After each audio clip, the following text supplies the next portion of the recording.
Shall we? Yes, we shall. Okay. All right. Do I need to introduce you? No. I'm Doron Friedman, and to those of you who don't know me, I work at the Defense Language Institute. I teach Hebrew and the culture of Israel, born and raised in Israel. Until 10 years ago, people say I know something about the place. So I'll talk today about the politics of Israel, the government system. I'll start with the government system.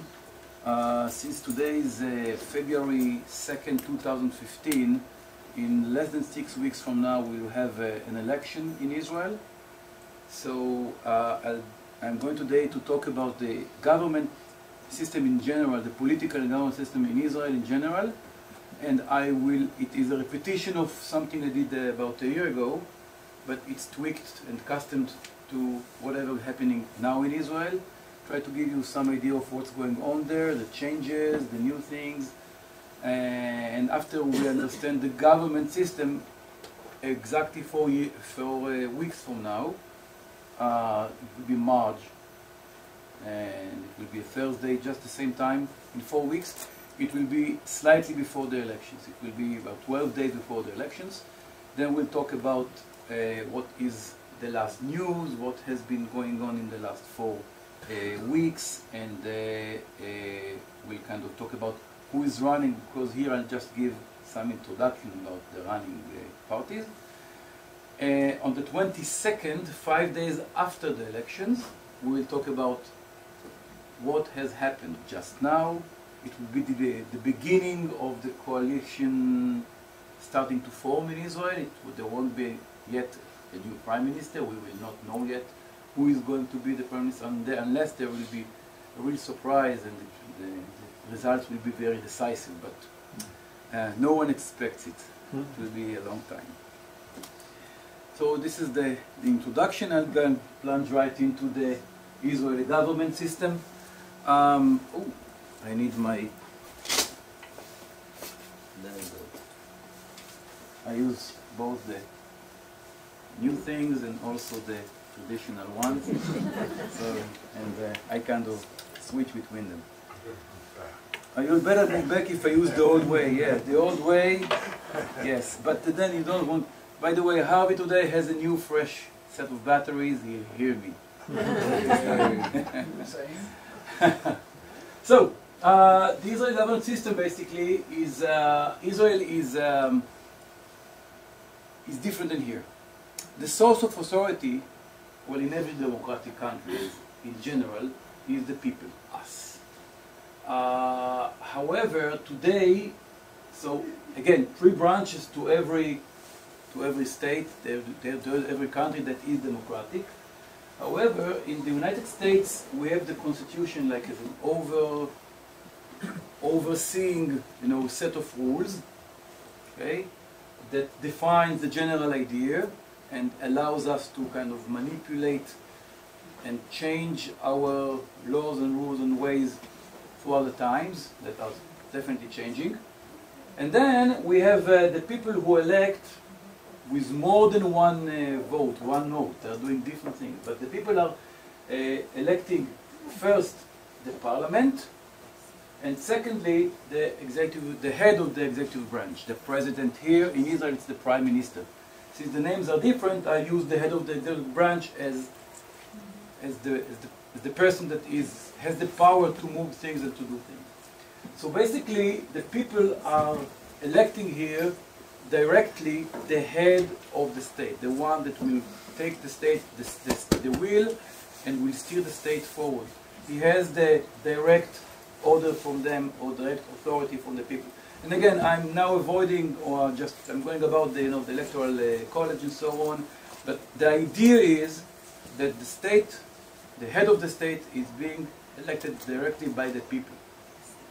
And the parliament, which is the legislative branch, is again directly by the people is elected. In Israel it's slightly different.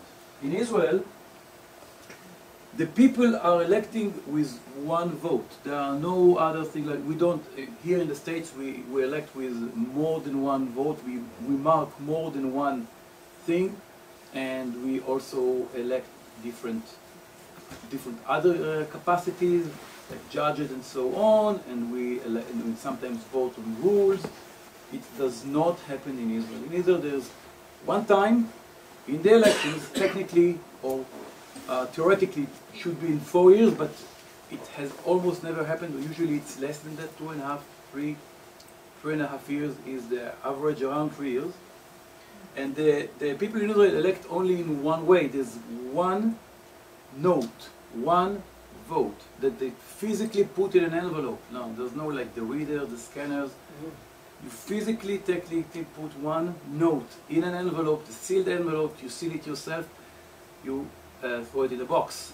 What does it say? What does it say? It usually says, it has 1 to 3 letters, sometimes a little more, big ones, so everyone can read it.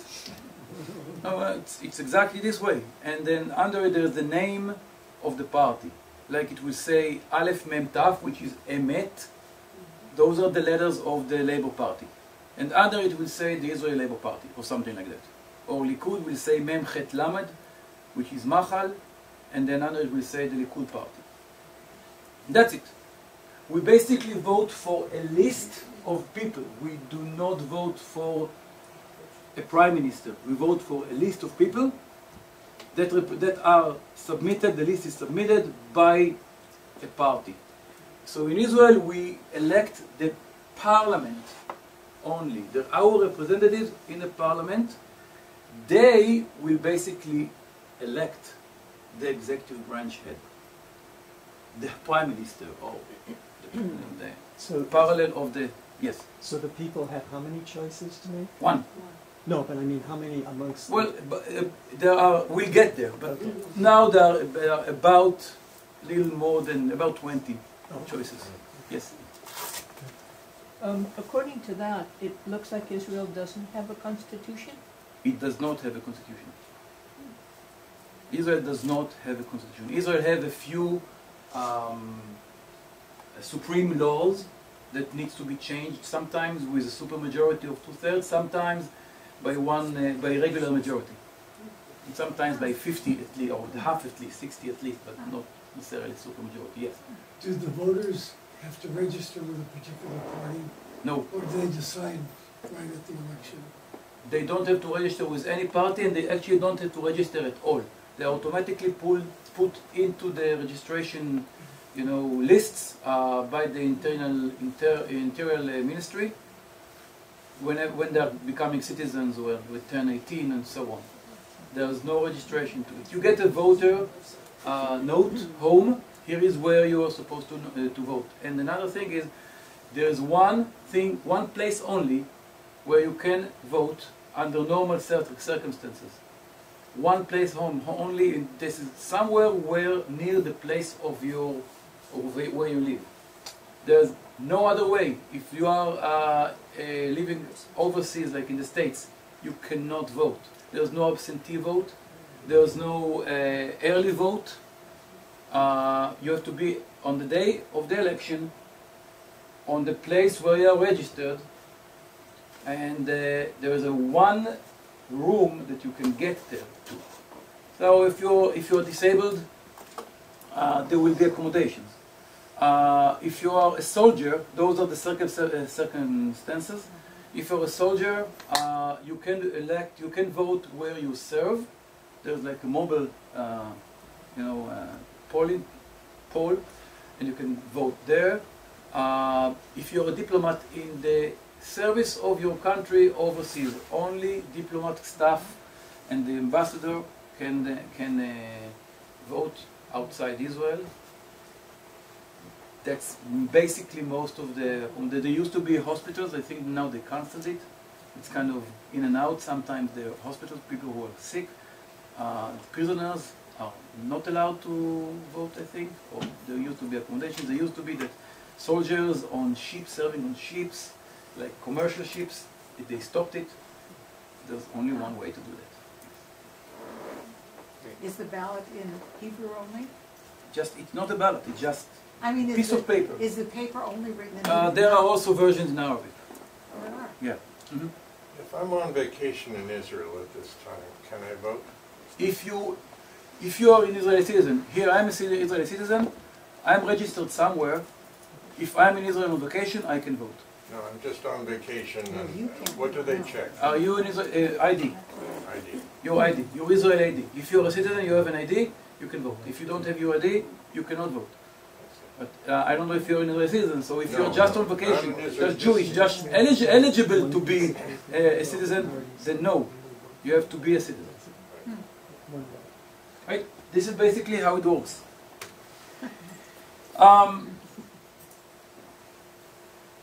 Here is a theoretical situation, and I'm going to reflect on it as if we were in Israel or as if we were in the United States. Suppose we're in the States. Here are the Republicans, and here are the Democrats, and it's quite obvious who is going to be the president now. Here is like another yellow party, didn't call them green. Who's going to be the president according to this? It's very clear. I mean, except for special occasions like in the 2000 fiasco, we'll know who is the president. Let's say that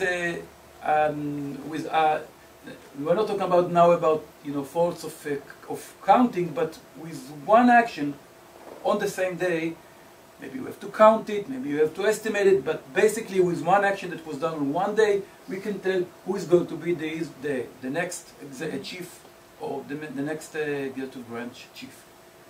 It's quite clear. In Israel, it's not so. You know who will decide who will be the prime minister in Israel or the head of the executive branch? The Yellow Party. The Yellow Party. Because they can move the votes, the majority of the parliament. Okay, the minute I put in my note, my voters' ballot, or with just note, the minute I put it there, I'm done with my democratic responsibility or ability to change anything. It's now only in the hands of my representatives, and it's not only in their hands, because I could have voted to the biggest party, but if those people will decide who is going to be the next leader, they will do it. And in Israel, You said there were 20 parties, about. so there are 18 yellow parties. We'll talk about it. Yes, you have to create.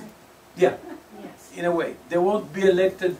There will not be 20 parties that will go into the parliament because there is a threshold you need to pass. But there will be around 11 parties, 10 to 11 parties, that will have to create a coalition. At least 61 votes, because in the Israeli parliament, which is called the Knesset, there are 120 seats. So at least 61 votes, representatives that will vote for the next government. Yeah. The percentage of turnout? About 70%. 70. About 70. 70. Is it possible in that scenario that the prime minister would end up from the Yellow Party?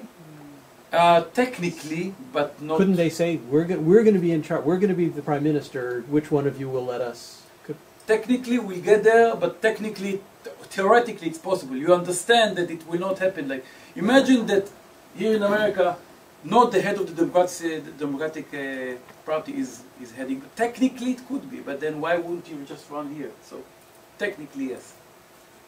In Israel, do I vote for an individual representative in my district, or is it all countrywide? Countrywide. The whole country is one big district. Sometimes the lists that the parties submit, those lists sometimes will include regional influence. So how does it work? Every party, just on last Thursday, a week from now, a week ago, last Thursday, the registration closed. Meaning every party submitted to the head of the election committee, submitted a list with 120 people in it. You could of course submit less. 120 people in it, and those are the formal lists. Now, if you as a party you got about, maybe let's say 20 votes, 20 seats, 21st people are going in. The 21st people on the list, on your party's list, go in. And then if something happens to someone, a parliament member, Knesset member can resign, God forbid die, you know, whatever. Then the next one on the list will go in the middle of the term. He'll be sworn in about the next day. So this is how it works. So here we are. So in Israel, the prime minister will be the person that can be extorted the most. Because he will give those little people in the party, or the people in this little party, whatever they want. In many cases, this is the religious parties. Okay, in many cases, in most cases, that's why there's such a huge resistance to religion people in Israel today, especially the ultra-Orthodox, because they are getting more than their population, you know, deserves. Because they basically can do whatever they want with the ruling party. They can move it. This government, the outgoing government now, had no religion parties in them, which is very, very unique. So there are other types of. Great? Yeah. What, Netanyahu is what party? Likud. Likud. Then we'll get there. I'm on my way. Here is the results of January 2013 elections. You see, we are in 2015. Okay? A year ago. I'm sorry, 2 years ago. 2 years ago. Very, very short term of this government. You can see that the Likud party, it's Bibi. Bibi is Netanyahu's nickname. It's Bibi and Lieberman together. Now, do you know about Lieberman? We'll talk about it. Lieberman is currently the foreign minister, and he's secular. He's of Russian descent, and he joined, and he's right-winged in his political approach. And they went together, meaning those are two separate parties, but they submitted mutual list to the committee, to the electoral committee. So however they decided on the names on the list, and the order is between them. So it was like, we call it the zipper method, like the rich ratch. Okay, so it's two people from my party, from the bigger party, another person from the joining for the smaller party. Usually that was Lieberman and Bibi. So it was basically this way. And there are different ways to create or to order, to put in order the people, but basically that is it, yes. And so that the top of the list there tells who gets in. Does it also decide who ends up prime minister if that party ends up beginning? No. No. But usually it's the first person. It doesn't decide. Not technically, not by the law. But in practice it is. Yes. So the government is dissolving after 2 years. Is it dissolved because there's a vote of no confidence, or how does that happen? You'll get to it. Yeah, I'll get to it. Look, if you're asking me a general question, then I can answer in a general. But if you ask me how this one happened now, just keep it for later. Okay. I don't want to go to slide 13. Okay, but basically the government dissolves when it doesn't gain or have the trust or the backup of whoever gave the government the power. Who gave the government the power? The people? No, the parliament. So the minute there are enough people to support a law that says that the parliament is dissolving, which dissolves the government, that in this case, in our case, it was initiated by Netanyahu himself. He wanted it. Or technically, it can happen when the parliament is voting no confidence on the government for every reason. If the government, if there is a vote in the Knesset, in the parliament, that is defined as a vote that must have the trust of the government, and the government does not get the trust of the parliament, then the government dissolves. But it's not necessarily it will not necessarily bring with itself this dissolve action. It will not necessarily cause a new election, because there is the parliament is still there, the government just lost the trust of the parliament. So, but there is a possibility that from those representatives we can create another government that will regain the confidence. The law only asks that every 4 years, worst case scenario, we'll have a new election for the parliament. As long as there is like the 4 years, we can still keep the parliament as is and get another parliament, government, and it happened. Isn't there another exception if they can't get a budget within a certain amount of time that the government can't stay and that they have to produce a budget, unlike, say, California? No. In this case, it's like here. They will work on 1/12 of the budget of last year until it will happen. Unless again, sometimes technically, any law or any vote in the parliament can be defined as a vote of confidence. If the government or if the prime minister decides that he is going to put all his weight on it, okay, and he defines the government for the vote for the budget as a vote of confidence for the government, the government could fall. But it's not a must. Steve? No question. Okay. So here is the final election. I'm sorry, it's in Hebrew. Some of the what happens with me, if I see that there's English missing, I put it. But sometimes I don't see that there's English because I understand what it says. So I don't say it. But this is the final elections of January 2013. Yeah, I mean, I need to be really aware, and I forgot to translate this one. All right. So we have Bibi and Lieberman together, 31 votes. Remember the votes. We'll talk about it later. We have Yair Lapid. We will not talk about him today a lot, okay? But he's let's call him he's middle wing, not right and not left. One of the part of the rich boys of the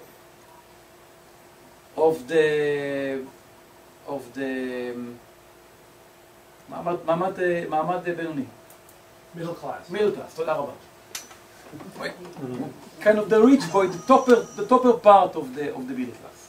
Let's see, Lapid. Here is the Labour Party, guys. This party used to, build the country. Used to be by the wheel and behind the wheel for many years. The Labour Party, 15 votes only.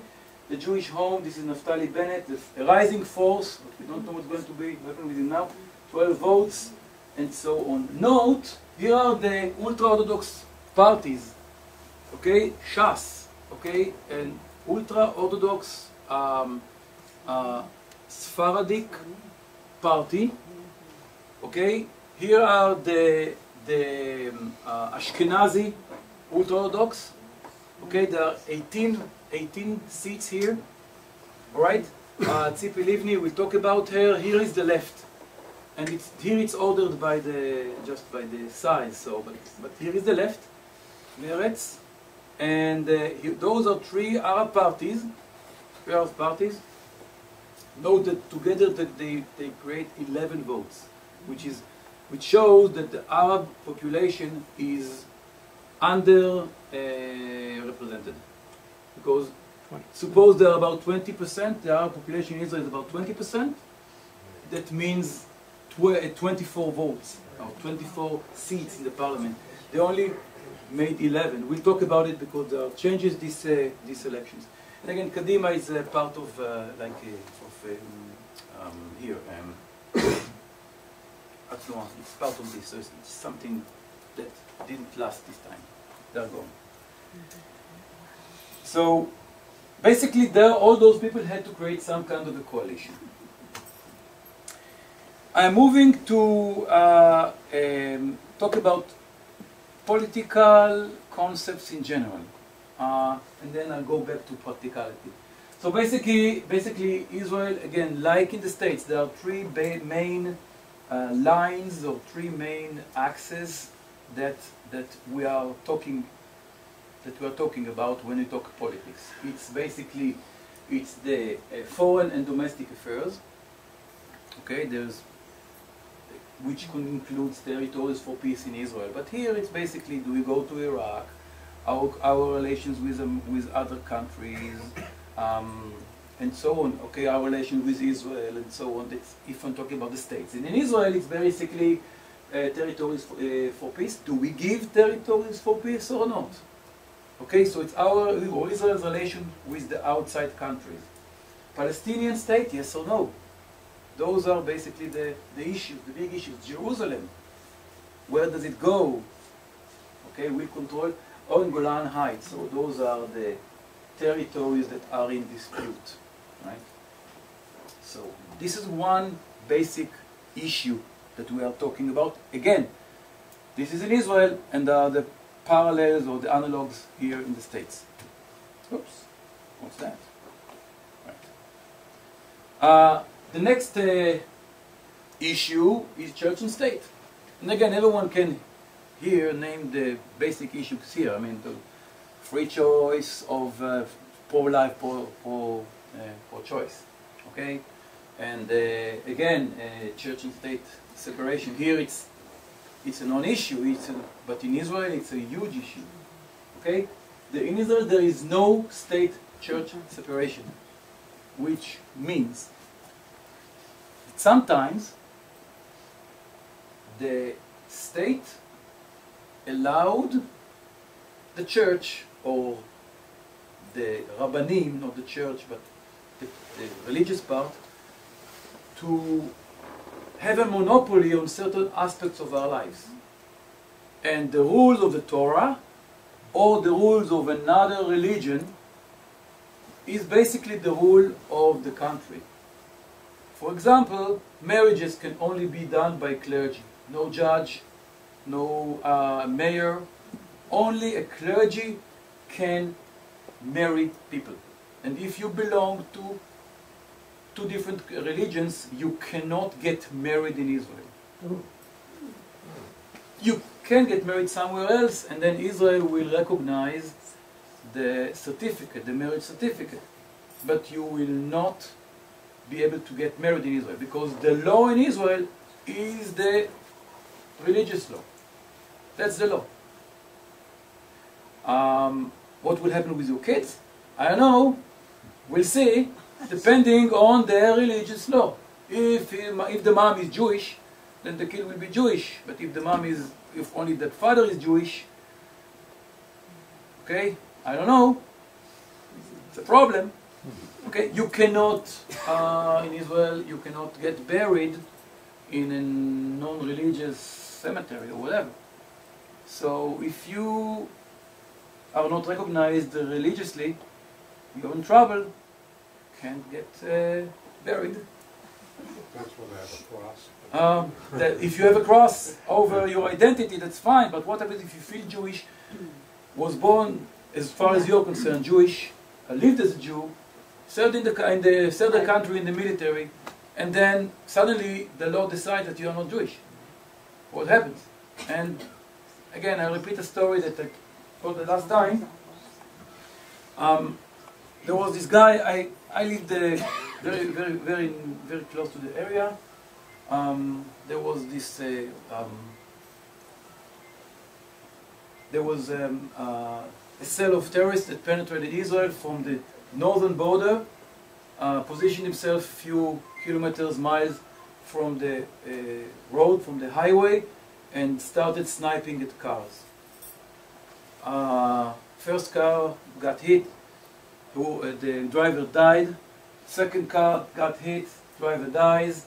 Cars are starting to roll on the road. Third car, there was an officer, young officer, that was driving to his base in the morning. It was in the morning, like 8 a.m. He was the first person that called for help. So he contacted the authorities. He said, I'm engaging them, called for help, and engaged them. He wanted to stop the killing of the cars after. Now this guy was, he was about 20. Like I said, he was an officer. 10 years before, in the big 91, wave of immigrants to Israel, he came from Russia. He was 20, he was 10. So since he was 10, he grew up in Israel, lived there. He came to Israel under the law that allows non-Jews to arrive to Israel because they have Jewish parents or descendants. So his dad was Jewish, but his mom not. And he was not Jewish in technicality, he wasn't Jewish, because in Israel, the Orthodox, rule. And he wasn't Jewish by technicality, but according to he had an ID, he was in the military, not born, but raised in Israel, spoke fluent Israel, spoke fluent Hebrew, was in the military, served his country, and he died for his country. He died in disengagement with terrorists. He killed 2 of them. Third one was killed by the forces that arrived later, but he got wounded and he died. After he died, then the state found, or the rabbi they were supposed to bury him, that he's not Jewish. They allowed him to be buried behind the defense, like a murderer, or anyway, was not all dignified. There was a public outrage, and one of the kibbutzim in Israel invited him to be buried there, and he was buried there. After 6 months, I'm not done. After 6 months, his mom that was already living alone because his dad died a few years before, and he was an only son. So there was his mom left alone. After 6 months, she's getting a letter from the immigration authorities, deportation. He has no family in Israel, and she's not Jewish. Guess what? What are you doing here? Go back wherever you came from. Okay, so again, public outrage and so on, and it was solved, and they withdrew it. But here is the principle how it works. Question. Yes, what if you're absolutely non-religious? What if you're an atheist? Yeah, you're still Jewish by definition. You can be a non-believer, but I'm still Jewish, then I can live there, no problem. But technically, no one can take my Judaism. I was born Jewish. So it's okay, yes. Where are the Arabs married or buried? They have their own cemeteries, own clergy. They can be married by their own clergy. Same with Christians. So if there's a Christian clergy, a Christian can be married by a Christian clergy? Yes. But no rabbi will marry a non-Jew.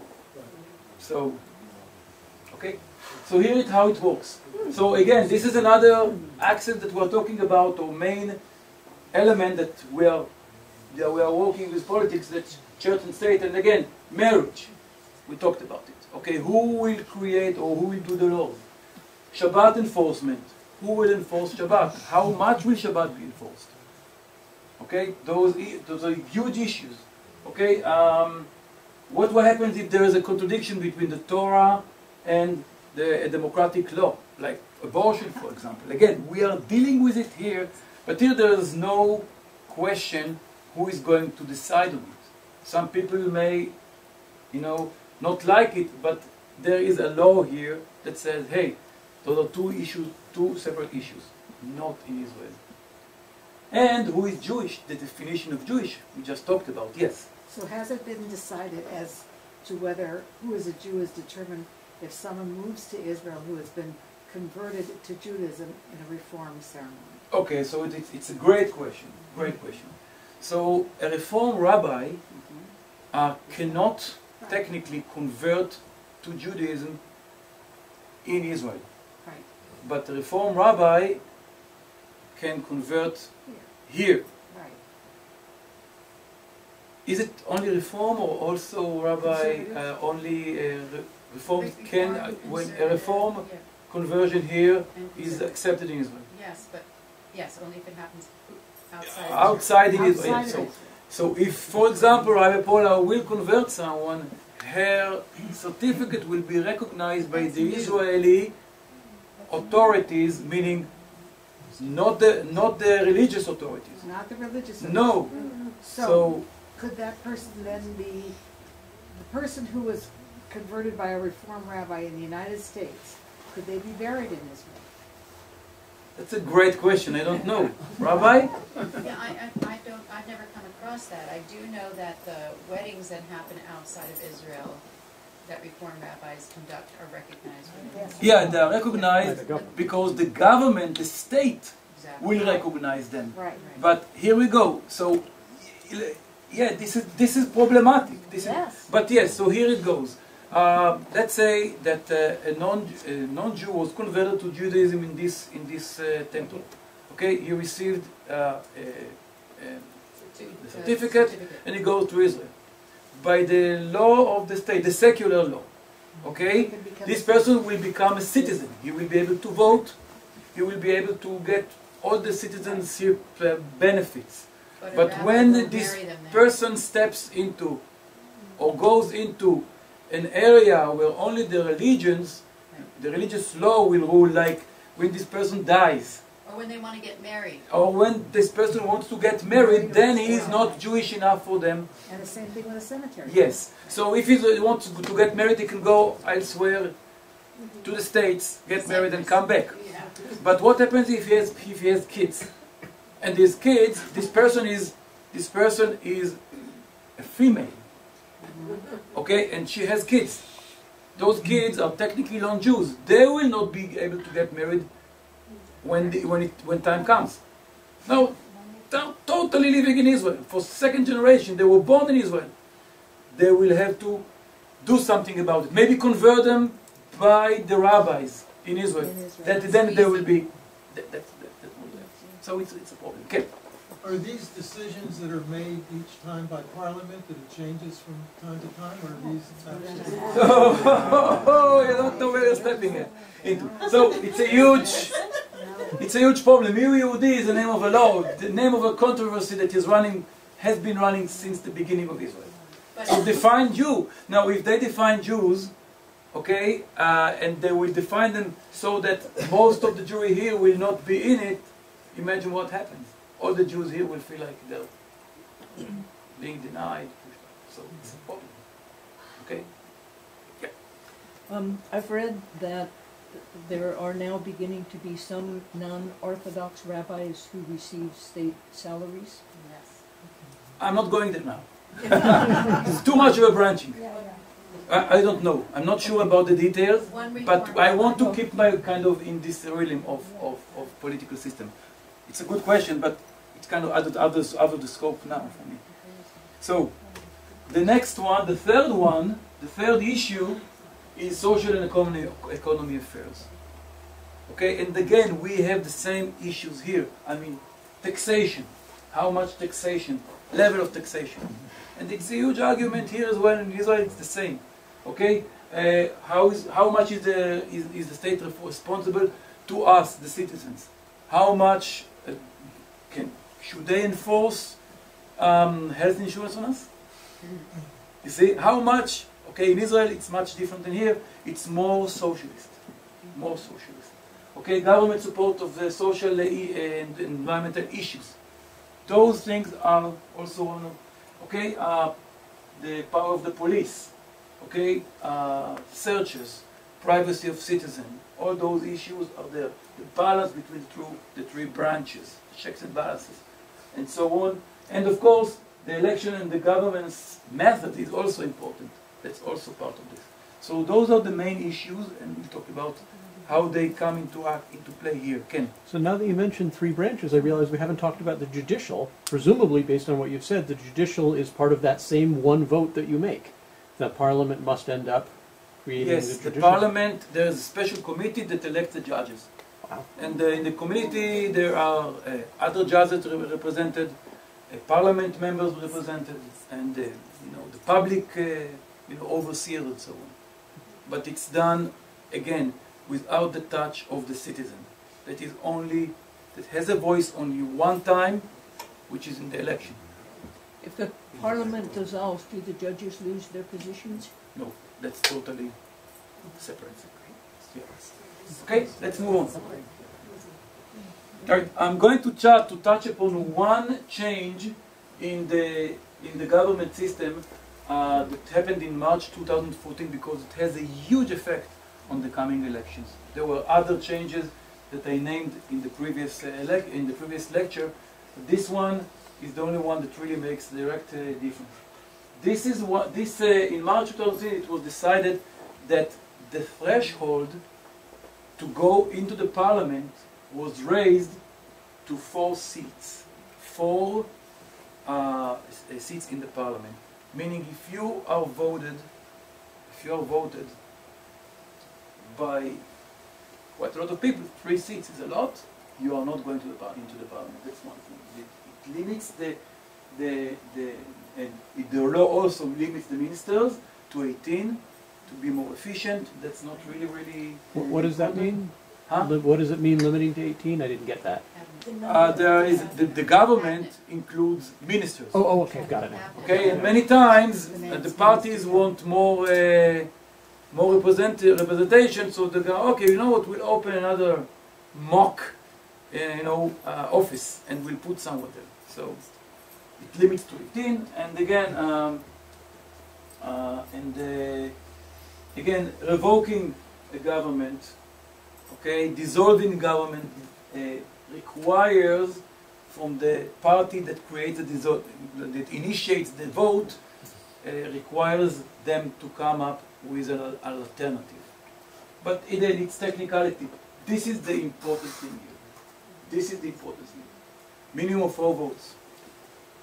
Yep. So in that previous chart that showed the various parties and their strengths, the parties at the, I hate to use the term far right, with less than in the current in the current vote in the current elections that are coming now. I mean the previous elections happened 2 years ago.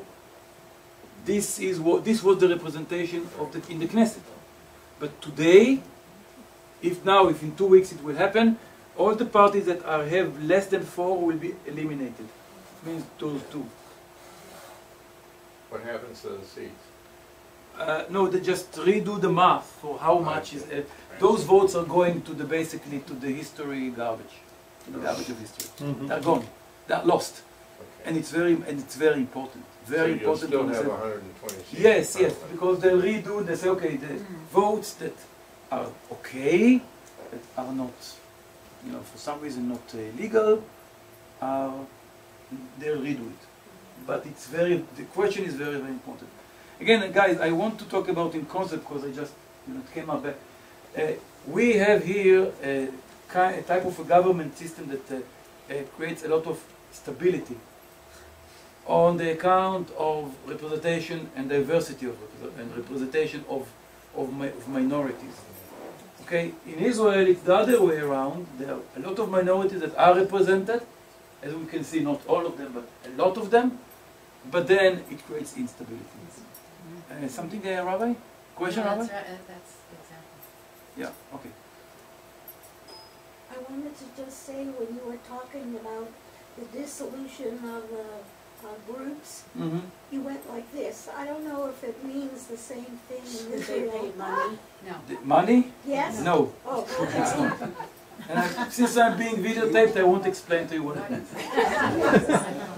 And those tinier groups, one of them, I believe, was an Arab party, right? 3 of them were. Three of the little ones. What do you mean our party? Arrow. Arab party. Yeah, Yes, and I'm going to talk about it. Just about that. Just about that. because the rest of the Arabs aren't represented and they vote, but they're not voting for their party. They must be voting somewhere else. Or they must have a lower percentage of turn. Yeah. So here we go, guys. This is okay. That's the election was March 17th. The recent polls, according to yesterday, it's without today's poll. But the last 3 polls, okay, it's the last 3 polls here. Those are the parties that are running. There are 11 parties here. This is basically the threshold. So some parties here are really, leaning, we don't know what will happen. Okay, those Yachad Amitan, we'll talk about them, but you can see, okay, Yahadut HaTorah, those are the religions, the Ashkenazi religious. Meretz is on the verge of, Meretz is the lefty party, and you can see that some of them are really, they don't know what will happen. Okay, look at that. It says here the mutual or the common or the combined list. Those are all the Arab parties together. They understood there are 4 parties that are dominant in Israel, and they are very, very diverse, between communists to extreme Palestinian nationalists, between secular and extreme, even radical, religions. There is a huge gap between them. It's basically like putting the Tea Party here together with the leftist. I don't know. The Green Party. The Green Party together, whatever. Far left. Okay? Just because they're Americans, put them together. Just because they speak English. So it's really, really, it was an achievement for them to get to it. The thing is that they're expecting, right now the polls are saying 12, but it's just, it was the last hours of last Thursday that they submitted and they decided on unification. Because they understood they're going to be eliminated from Israeli politics. So they merged themselves together, they submitted, there was a huge, arguments, who will be put in because they only have 12, you see.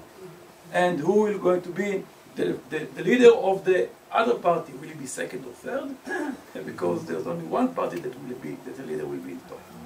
So there was a lot of arguments there. They succeeded. What they are expecting now, and sometimes we can see it already in the polls, this is an average, because it's an average of 3 polls, and it was only the last minutes, it hardly, we can hardly see the effect I'm going to talk about now. But they are expecting that the whole will be worth more than the sum of its components. They are expecting basically that a lot of Arabs that did not turn out to vote will now vote. So potentially, if they will raise their, let's be realistic, I'm not saying 24 seats, I'm not saying every single Arab will come, I'm not saying they will have 100% turnout. But let's say that just they will, let's assume only that they will equate the percentage of their turnout to the Jewish percentage, which is about 70. And they're doing about 50. That's about 3 more seats. Wouldn't it still be 24 votes then? Because if the Jews are voting about 70%, and if the Arabs are voting about 70%, then you should have 24 Jewish seats. That means that 70%, if the percentage will be the same, that means that they have basically more seats, more potential of seats here. Right, but they should end up with the full 24 seats then. But they don't all vote for. But they're not going to vote 100%. They're going to vote even if they vote 70%, but the Jews are only voting 70%. Right. So the Jews are getting 70% of their seats, and the Arabs are getting 70% of their seats. Right. So it should be 24 if they actually vote at the same number as Jews. No, but that presumes that every Arab will vote for the Arab parties, and that's right. That's also in a sense. Right. Yes. Okay. So basically, there is a lot of potential here. Other unifications,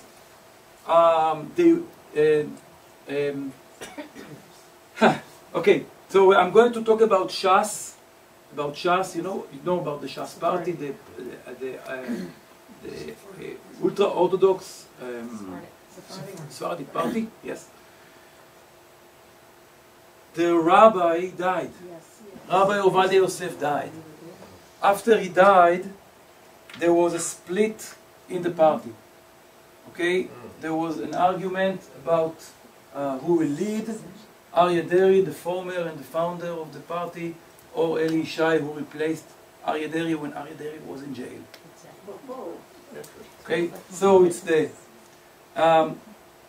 what happened is that they split. There is one party that's called Yachad, Ha'am Itanu. Right now they're on the verge of not going into the Knesset, and Shas, who is a little stronger here. You have to understand that had they merged, for example, they would have had about 10 votes. Okay? But if one of them will not pass, it means that a huge amount of religious votes are gone. And it can tilt the balance to one side. If, for example, Meretz, which is the lefty party, will not pass, their voters will not be added to the left side of the political map. It will tilt it to the right. Okay? Now, those Yachad are also more righty. They are more righty, and they basically merged with a super extreme right party that is very nationalist. Okay? So again, all those votes will be gone for this term of parliament. So the this new law is creating a lot of, we don't know what will happen. We don't know, because very, very few votes that will pass or not pass the threshold will decide whether they are in or out. And 4 votes is huge in this. Remember the 5% in the balance? That's huge. Question here?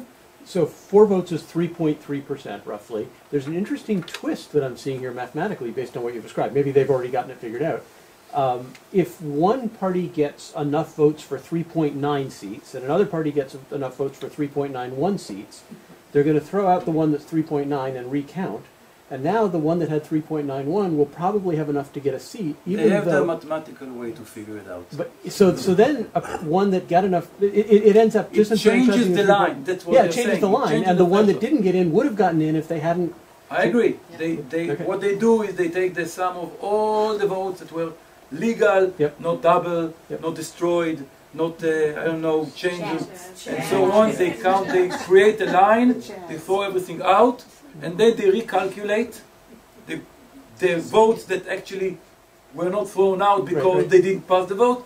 They recalculate everything, and then they decide how much each seat is worth in people. They do it. They have their ways. Yes? Why are they doing this? Okay. Okay. So, you have a great question. It relates to what I said before. Increasing the diversity and allowing more minorities to be represented decreases stability.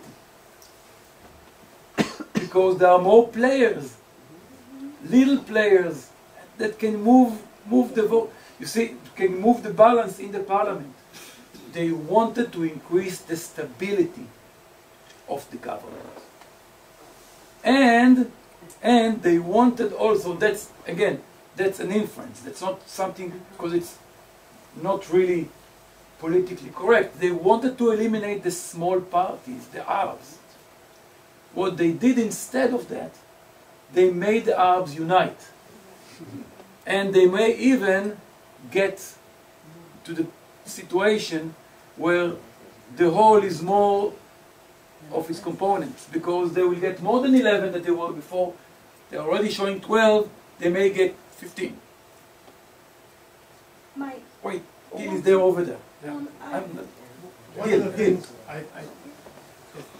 and this whole phenomenon is really, it's been going on, but this is really new with that 3 1/4 threshold. But it's my understanding that after the election, they can break up again. They can change the law. Oh yes, parties can break up. So they can break up again. Arab parties, after they may get their, say, 14 seats or whatever. Right. They don't have to stay as a united 14. After the Absolutely. election, they can break up. It's like here, sometimes the Democrat will cross the line and will vote with the Republicans. It can happen. Yeah, but they don't necessarily change party, but there they actually will split up, just like Eli Yishai. there's an agreement that that right-wing guy is going to break off after the election if they get in. So this is just sort of to get into the parliament, and then after that, it's back to business as usual. You are right. You are right. Although there are rules of how much, what is the size, what is the percentage of the party in the Knesset that can be split in order to get the money and the, But yes, you are right. They will probably do that, but they did it in order to get in. Right, I think this answers the question that I was asking. It's because if you're looking for stability and you throw together all the, excuse the expression, Arab bedfellows, and they have very different political agendas other than being Arab, that doesn't call for stability. That calls for probably difficulty in coming to decisions. Yes, but the Arabs in this case, you're talking about the Arabs, we're talking about the other forces that merge. But relating directly to the Arabs, usually this thing will not create instability because they are usually not part of the government. They are part of the opposition, not the coalition. So they will have their own instabilities, but it will not affect the state. But it's a specific answer. In general, you are right. It may cause more. But this is why they did it. This is what happens. Not always they can predict the outcome, but this is why they did it. We're sort of looking, at least, I'm sort of looking down at that and saying that doesn't seem very fair. And then I realized in the United States we do it far more than that. With basically we have one seat. And